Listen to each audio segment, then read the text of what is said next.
പ്രിയമുള്ളവരെ, ഞാൻ ഹരീഷ് ആർ നമ്പൂതിരിപ്പാട്. ഈ ഭൂമി എൻ്റേതു മാത്രമല്ല. ഈ കഥ കേൾക്കൂ.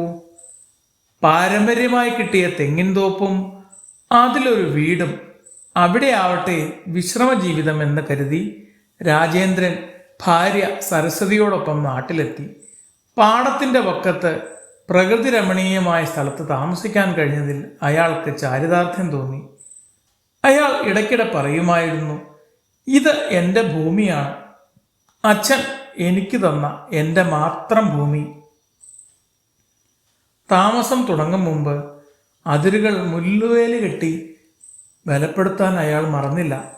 കൂറ്റൻ ഇരുമ്പ് ഗേറ്റ് സ്ഥാപിച്ചപ്പോൾ കൂടുതൽ ധൈര്യമായി. എന്നിട്ടും ശൗര്യമുള്ള ഒരു നായയെ വളർത്താൻ അയാൾ മടിച്ചില്ല.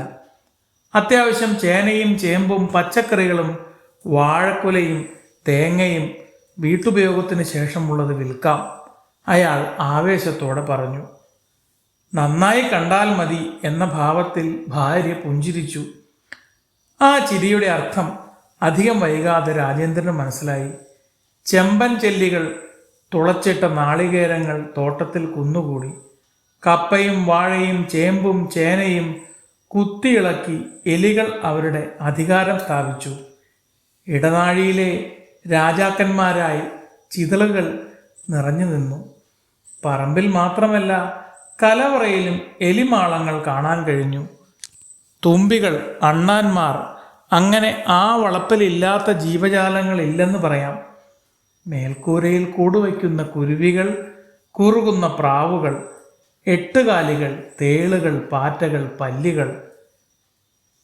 രാത്രിയിൽ അനുവാദമില്ലാതെ അകത്തു വന്ന് അധികാരം സ്ഥാപിക്കുന്നവർ വേറെയും.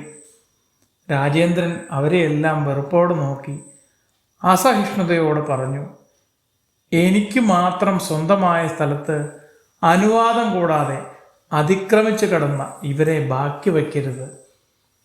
നമ്മൾ താമസത്തിന് വരുന്നതിന് മുമ്പ് തന്നെ ഇവരിൽ മിക്കവാറും പേരും ഇവിടെ തന്നെ ഉണ്ടായിരുന്നു.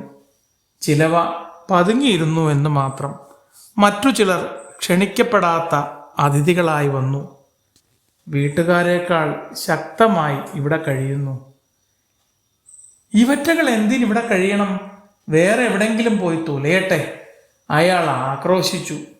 ഭാര്യ പുഞ്ചിരിയോടെ പറഞ്ഞു, ഈ ഭൂമി നമ്മുടെ മാത്രമാണെന്നുള്ള അഹങ്കാരം കൊണ്ട് തോന്നുന്നതാണ്. ഈ ജീവികൾക്കും എവിടെയെങ്കിലും കഴിയണ്ടേ? അയാൾ അത് കേട്ടതായി നടിച്ചില്ല. മുള്ളുവേലിയുടെ ഉയരം കൂട്ടി. എലിക്കെണികളും എലിവിഷവും 4 പാടം വെച്ചു. പറമ്പിൽ വിഷം വച്ചിരിക്കുന്നു, സൂക്ഷിക്കണം എന്ന ബോർഡ് സ്ഥാപിച്ചു. എഴുത്തും വായനയും അറിയാത്ത സാധുജീവികൾ അയാളുടെ കുറിപ്പ് വായിക്കാൻ കഴിയാതെ വിഷമിച്ചു. പലയിടങ്ങളിലായി എലികളും പാറ്റയും പല്ലിയും ചത്തു വീണു. ദുർഗന്ധം വരുമ്പോഴാണ് വീട്ടുകാർ പലപ്പോഴും അറിയുന്നത്. ഒരു ദിവസം രാവിലെ മുറ്റത്തിറങ്ങിയപ്പോൾ കണ്ട കാഴ്ച തള്ളക്കുരുവിയും 2 കുഞ്ഞിക്കിളികളും വീണ് കിടക്കുന്നതാണ്. വേലിക്കരികിൽ ചത്തുമലച്ചിരിക്കുന്നു ഒരു തള്ളമുയൽ. അതിനടുത്ത് വിറച്ച് കരയുന്ന 2 കുഞ്ഞുങ്ങൾ. അയാളുടെ ഉള്ളം പിടച്ചു, നെഞ്ച് തകർന്നു. അയാൾ ചിന്തിച്ചു, സ്ഥിരമായി ഇവിടെയെല്ലാം സ്വന്തം പോലെ കരുതി ജീവിച്ച സാധുമൃഗങ്ങളുടെ സ്വൈര്യവിഹാരം തടസ്സപ്പെടുത്തിയത് ഞാനല്ലേ? ചെറുപ്രാണികളെ പോലും വെറുതെ വിടാത്ത ദുഷ്ടനല്ലേ ഈ ഞാൻ? അയാൾ വല്ലാതെ ദുഃഖിതനായി തലയും താഴ്ത്തിയിരുന്നു. കാവൽ നായ പോലും മൗനം പാലിച്ചു. പിറ്റേന്ന് രാവിലെ മുറ്റത്ത് നടക്കുമ്പോൾ അടുക്കും ചിട്ടയവും കൂടി വരിവരിയായി നടക്കുന്ന അധ്വാനശീലരായ ഉറുമ്പുകൾ, ചന്തമുള്ള ചിത്രശലഭങ്ങൾ, കുഞ്ഞിക്കിളികൾ, അണ്ണാന്മാർ, അവയെല്ലാം നിശബ്ദമായി തന്നോട് എന്തൊക്കെയോ പറയുന്നതായി തോന്നി. താൻ ജനിക്കുന്നതിന് എത്രയോ നൂറ്റാണ്ട് മുമ്പുണ്ടായ ഈ ഭൂമി തൻ്റെ മാത്രം സ്വന്തമാവുന്നത് എങ്ങനെ? അയാൾ ചിന്തിച്ചു. ഒരുപാട് അവകാശികൾ നിറഞ്ഞ ഇവിടെ ഞാൻ വെറുമൊരു വാടകക്കാരൻ, വഴിപോക്കൻ. അടുത്ത ദിവസം മുള്ളുവേലികൾ നീക്കം ചെയ്തു. വിഷക്കുപ്പികൾ മാറ്റി, എലിക്കണികളും മാറ്റി. തെങ്ങിൻ ചുവട്ടിൽ മൃഗങ്ങൾക്കും ചെറുജീവികൾക്കും കുടിക്കാനുള്ള വെള്ളം വച്ചു. ചിത്രശലഭങ്ങൾക്കായി പൂച്ചെടികൾ നട്ടു. സരസ്വതി ഇത് കണ്ടു പറഞ്ഞു, ഇപ്പോഴാണ് ഇതൊരു വീടായത്. രാജേന്ദ്രൻ പുഞ്ചിരിച്ചു. ആ വീട് അന്നു മുതൽ മനുഷ്യൻ്റേതല്ല, പ്രകൃതിയിലെ ജീവികൾക്കെല്ലാം അവകാശമുള്ളതാണ്. അവിടെ വിലങ്ങുകളോ വിലക്കുകളോ ഇല്ല. പരസ്പരം സഹകരണത്തോടെ ജീവിക്കുന്ന ഒരു കൂട്ടം ജീവജാലങ്ങൾ.